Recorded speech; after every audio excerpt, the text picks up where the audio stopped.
வணக்கம். அமரர் கல்கி எழுதிய பொன்னியின் செல்வன் பாகம் 1 புதுவெள்ளம் அத்தியாயம் 22 வேளக்கார படை. முதலில் பல்லக்கின் வெளித்திரை விலகியது. பின்பு உள்ளிருந்த பட்டுத்திரையும் நகரத் தொடங்கியது. முன்பு ஒரு தடவை வந்தியத்தேவன் பார்த்தது போலவே பொன் வண்ண கையும் தெரிந்தது. வந்தியத்தேவன் இனிமேல் குதிரை மேலிருப்பது நல்லது இல்லை என்று ஒரு நொடியில் கீழே குதித்தான். சிவிகையின் பக்கத்தில் ஓடி வந்து, இளவரசே, இளவரசே, பல்லக்கு சுமக்கும் ஆட்கள் என்று சொல்லிக்கொண்டே அன்னார்ந்து பார்த்தான். மீண்டும் உற்று பார்த்தான். கண்ணிமைகளை மூடி திறந்து பார்த்தான். பார்த்த கண்கள் கூசின. பேசிய நாக்கு குளறியது. தொண்டையில் திடீரென்று ஈரம் வற்றி போனது. இல்லை, நீங்கள் பழுவூர் இளவரசி, பழுவூர் இளவரசி, உங்கள் ஆட்களின் குதிரை என் பல்லக்கை இடித்தது என்று உளறி கொட்டினான். இதெல்லாம் கண்மூடி திறக்கும் நேரத்திற்குள் நடந்தது. பல்லக்கின் முன்னும் பின்னும் சென்ற வேல் பிடித்த வீரர்கள் ஓடி வந்து வந்தியத்தேவனை சுற்றி நின்று கொண்டார்கள். அவர்கள் அப்படி சூழ்ந்து கொண்டார்கள் என்பது வந்தியத்தேவனுக்கும் தெரிந்தது. அவனுடைய கை இயல்பாக உறைவாளிடம் சென்றது. ஆனால் கண்களை மட்டும் பல்லக்கிலிருந்து அந்த பெண்ணின் முகத்தை விட்டு அவனால் நகர்த்த முடியவில்லை. ஆமாம், வந்தியத்தேவன் நினைத்ததற்கு மாறாக இப்போது அந்த பல்லக்கில் இருந்தது ஒரு பெண்ணின் வடிவம்தான். பெண் என்றாலும் எப்படிப்பட்ட பெண்? பார்த்தவர்களை பைத்தியமாக அடிக்கக்கூடிய இப்படிப்பட்ட பேரழகு இந்த உலகத்தில் இருக்கக்கூடும் என்று வந்தியத்தேவன் எண்ணியதே இல்லை. திடீரென்று வந்தியத்தேவனுக்கு ஒரு யோசனை வந்தது. தொண்டையை கனைத்து நாவிற்கு பேசும் சக்தியை வரவழைத்து கொண்டான். மன்னிக்க வேண்டும், நீங்கள் பழுவூர் இளையராணிதானே? உங்களை பார்ப்பதற்காகத்தான் இவ்வளவு தூரம் வந்தேன் என்றான் வந்தியத்தேவன். பழுவூர் இளையராணியின் பால்வடியும் முகத்தில் இளநகை அரும்பியது. அவள் லேசாக புன்னகை செய்தாள்.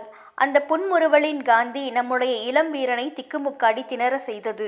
அவனுக்கு பக்கத்தில் நின்ற வீரர்கள் தங்கள் எஜமானியின் கட்டளையை எதிர்பார்த்து நின்றிருந்தார்கள். ஆனால் அந்த பெண் கையினால் ஒரு சைகை செய்யவே அவர்கள் உடனே அகன்று போய் கொஞ்ச தூரம் விலகி நின்றார்கள். 2 வீரர்கள் பல்லக்கின் மீது மோதிக்கொண்டிருந்த குதிரையை பிடித்து கொண்டார்கள். பல்லக்கிலிருந்த பெண் வந்தியத்தேவனை நோக்கினாள். ஆமாம், நான் பழுவூர் இளையராணிதான் என்றாள். அவளுடைய குரலில் அப்படி போதை தரும் பொருள் என்ன கலந்திருக்க முடியும்? ஏன் இந்த குரலை கேட்டு என்னுடைய தலை கிறுக்கிறுக்கிறது என்று வந்தியத்தேவன் நினைத்து கொண்டான். கொஞ்சம் முன்னால் நீ என்ன சொன்னாய்? ஏதோ முறையிட்டாயே, சிவிகை சுமக்கும் ஆட்களை பற்றி. பல்லக்கை கொண்டு வந்து அவர்கள் உன் குதிரை மீது மோதினார்கள் என்றா சொன்னாய்? பழுவூர் இளையராணியின் பவழ இதழ்களில் தவழ்ந்த பரிகாச புன்னகை அவள் அந்த வேடிக்கையை நன்கு ரசித்ததாக காட்டியது. அதனால் வந்தியத்தேவன் கொஞ்சம் துணிச்சல் அடைந்தான். ஆமாம் மகாராணி, அவர்கள் அப்படித்தான் செய்தார்கள். என் குதிரை மிரண்டு விட்டது என்றான் வந்தியத்தேவன். நீயும் மிரண்டுதான் போயிருக்கிறாய். துர்க்கையம்மன் கோயில் பூசாரியிடம் போய் வேப்பிள்ளை அடிக்க சொல்லு, பயம் தெளியட்டும் என்றாள் நந்தினி. அதற்குள் வந்தியத்தேவனுக்கு பயம் நன்றாகவே தெளிந்து விட்டது. அவனுக்கு சிரிப்பு கூட வந்தது. இப்போது பழுவூர் இளையராணியின் முகம் மாறிவிட்டது. அவள் முகத்தை கோபமாக வைத்துக்கொண்டு, வேடிக்கை அப்புறம் இருக்கட்டும், உண்மையை சொல்லு, எதற்காக பல்லக்கின் மேல் குதிரையை கொண்டு வந்து மோதி நிறுத்தினாய் என்று கேட்டாள். இதற்கு சரியான பதில் சொல்லியே ஆக வேண்டும். வந்தியத்தேவன் யாருக்கும் கேட்கக்கூடாதென்று வேண்டுமென்றே குரலை தனித்து, தேவி, நந்தினி தேவி, ஆழ்வார்க்கடியான், அவன்தான் திருமலையப்பன், உங்களை சந்திக்கும்படி சொன்னான். அதற்காகத்தான் இந்த சூழ்ச்சி செய்தேன், மன்னிக்க வேண்டும் என்றான். இப்படி சொல்லிக்கொண்டே பழுவூர் இளையராணியின் முகத்தை வந்தியத்தேவன் பார்த்தான். பழுவூர் இளையராணியின் கரிய புருவங்கள் கொஞ்சம் மேலே சென்றன. கண்களில் வியப்பும் சந்தேகமும் தோன்றியது. அடுத்த நிமிடமே அந்த பெண் ஒரு முடிவுக்கு வந்துவிட்டாள். சரி, நடுசாலையில் நின்று பேசுவது நல்லதில்லை. நாளைக்கு நாம் அரண்மனைக்கு வா, எல்லா விஷயமும் அங்கே விவரமாக சொல்லிக் கொள்ளலாம் என்றாள். வந்தியத்தேவனுடைய உள்ளம் பூரித்தது. நினைத்த காரியம் வெற்றி பெற்றுவிடும் போல் இருந்தது. தேவி, கோட்டைக்குள் என்னை விடமாட்டார்களே, அரண்மனைக்குள்ளும் விடமாட்டார்கள், என்ன செய்வது என்று கேட்டான். பழுவூர் ராணி பல்லக்கிலிருந்து ஒரு பையை திறந்து அதற்குள்ளிருந்த ஒரு மோதிரத்தை எடுத்தாள். இதை காட்டினால் கோட்டைக்குள் விடுவார்கள், நம் அரண்மனைக்குள்ளும் விடுவார்கள் என்று சொல்லிக்கொண்டே கொடுத்தாள். வந்தியத்தேவன் அதை ஆவலுடன் வாங்கி கொண்டான். ஒரு நிமிடம் பனை லட்சினை பொறித்த அந்த தந்த மோதிரத்தை பார்த்தான். மறுபடியும் நிமிர்ந்து ராணிக்கு நன்றி சொல்ல நினைத்த போது பல்லக்கின் திரைகள் மூடிக்கொண்டிருந்தன. இனியாவது என்னை பின்தொடர்ந்து வராதே, ஆபத்து நேரும், நின்று மெதுவாக வா என்று பல்லக்கு திரைக்குள்ளே இருந்து பட்டு போன்ற குரல் கேட்டது. பிறகு பல்லக்கு நகர்ந்தது. வீரர்கள் முன்போலவே அதற்கு முன்னும் பின்னும் சென்றார்கள். வந்தியத்தேவன் குதிரையின் தலைக்கயிற்றை பிடித்து கொண்டு சாலையோரமாக ஒதுங்கி நின்றான். பழுவூர் ஆட்களில் அவனை நெருங்கி வந்து பேசியவன் 2-3 தடவை திரும்பி திரும்பி பார்த்தான். வந்தியத்தேவனுடைய வெளிமனம் பல்லக்கிலிருந்த பழுவூர் ராணியின் மோகன வடிவத்தை சுற்றி சுற்றி வந்து கொண்டிருந்தது. இத்தனை நேரம் கண்டது கேட்டது எல்லாம் உண்மைதானா? இப்படியும் ஒரு அழகி, ஒரு சௌந்தரிய உருவம் இந்த பூவுலகில் இருக்க முடியுமா? ரம்பை, ஊர்வசி, மேனகை என்றெல்லாம் தேவமாதர்கள் இருப்பதாக புராணங்கள் சொல்வதுண்டு. அவர்களுடைய அழகு முற்றும் துறந்த முனிவர்களின் தவத்தையும் பங்கம் செய்ததாக கேட்டதுண்டு. ஆனால் இந்த உலகத்தில் பெரிய பழுவேட்டரையர் இந்த மோகினியின் காலடியில் அடிமையாக கிடப்பதாக நாடு நகரங்களில் பேசுவதெல்லாம் உண்மையாகவே இருக்கலாம். அதில் வியப்பு ஒன்றும் இல்லை. நரை திரை மூப்பு கண்டவரும் தேகமெல்லாம் போர்க்காயங்களுடன் கொடூரமான தோற்றம் கொண்டவருமான பழுவேட்டரையர் எங்கே? குமாரியும் கட்டழகியுமான இந்த இளம் மங்கை எங்கே? இவளுடைய ஒரு புன்னகையை பெறுவதற்காக அந்த கிழவர் என்ன காரியம்தான் செய்ய மாட்டார்? வெகுநேரம் சாலை ஓரத்தில் நின்று இப்படி சிந்தனைகளில் ஆழ்ந்திருந்த பிறகு வந்தியத்தேவன் குதிரை மேல் ஏறிக்கொண்டு தஞ்சை கோட்டையை நோக்கி சென்றான். சூரியன் மறையும் நேரத்தில் பிரதான கோட்டை வாசலை அடைந்தான். கோட்டைக்கு கொஞ்ச தூரத்திலேயே நகரம் ஆரம்பமாகி இருந்தது. விதவிதமான பண்டங்கள் விற்கும் கடை வீதிகளும் பல வகை தொழில்களில் ஈடுபட்ட மக்கள் வாழும் தெருக்களும் கோட்டையை சுற்றி அடுக்கடுக்காக அமைந்திருந்தன. வீதிகளில் போவோரும் வருவோரும், பண்டங்கள் வாங்குவோரும், விலை கூறுவோரும், மாடு பூட்டிய வண்டிகளும் குதிரை பூட்டிய ரதங்களும் நிறைந்து எங்கே வரும் கோலாகலமாய் இருந்தது. அந்த வீதிகளுக்குள்ளே புகுந்து சென்று சோழ நாட்டு புதிய தலைநகரத்தில் வாழும் மக்களையும் அவர்கள் வாழும் விதத்தையும் பார்க்க வந்தியத்தேவனுக்கு மிகவும் ஆவலாயிருந்தது. ஆனால் அதற்கெல்லாம் இப்போது நேரமில்லை. வந்த காரியத்தை தான் முதலில் பார்க்க வேண்டும். இந்த தீர்மானத்துடன் வந்தியத்தேவன் தஞ்சை நகரின் பிரதான வாசலை அணுகினான். கோட்டை வாசலின் பிரம்மாண்டமான கதவுகள் அப்போது சாத்தி இருந்தன. வாசலில் நின்ற காவலர்கள் மக்களை ஒதுங்க செய்து வீதியோரங்களில் நிற்கும்படி செய்து கொண்டிருந்தார்கள். மக்களும் ஒதுங்கி நின்றார்கள்.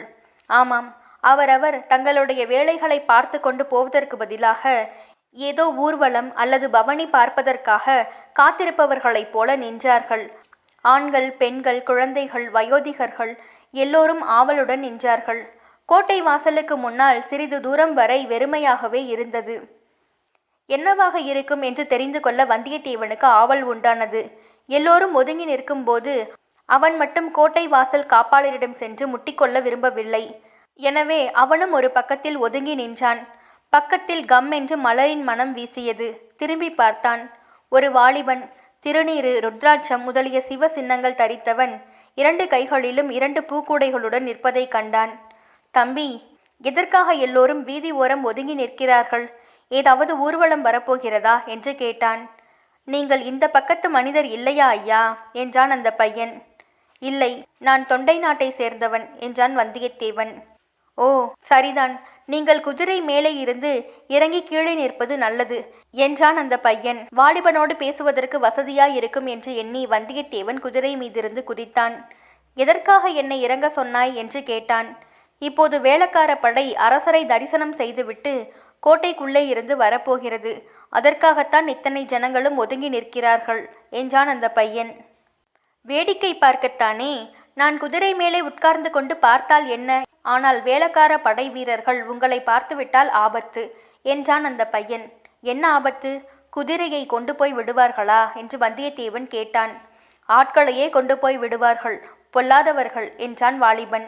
குதிரையையும் ஆட்களையும் கொண்டு போனால் சும்மா விட்டு விடுவார்களா என்று வந்தியத்தேவன் கேட்டான். விடாமல் என்ன செய்வது? வேளக்கார படையார் வைத்ததே இந்த நகரில் சட்டம்.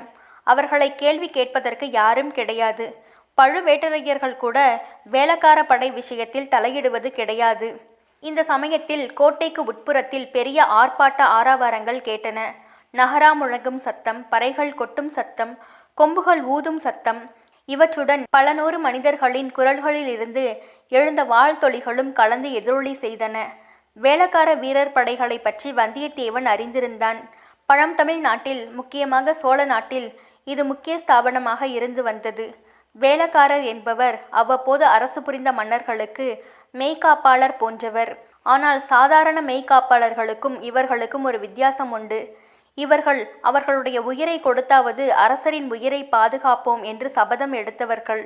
அவர்களுடைய அஜாக்கிரதையினாலோ அவர்களை மீறியோ அரசருடைய உயிருக்கு அபாயம் நேர்ந்துவிட்டால் துர்க்கையின் சந்நிதியில் அவர்களுடைய தலையை தங்கள் கைகளாலே வெட்டி கொண்டு பலியாவதாக சபதம் எடுத்துக்கொண்டவர்கள்.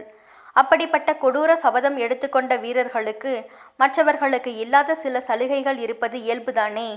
கோட்டை வாசலின் கதவுகள் இரண்டும் படார் படார் என்று திறந்து கொண்டன. முதலில் 2 குதிரை வீரர்கள் வந்தார்கள். அவர்கள் உயர பறந்த கொடி ஒன்றை தங்கள் கையில் பிடித்து கொண்டிருந்தார்கள். அந்த கொடியின் தோற்றம் விசித்திரமாக இருந்தது. செந்நிறமான அந்த கொடியின் மேலே புலியும் புலிக்கு அடியில் கிரீடமும் சித்தரிக்கப்பட்டிருந்தது.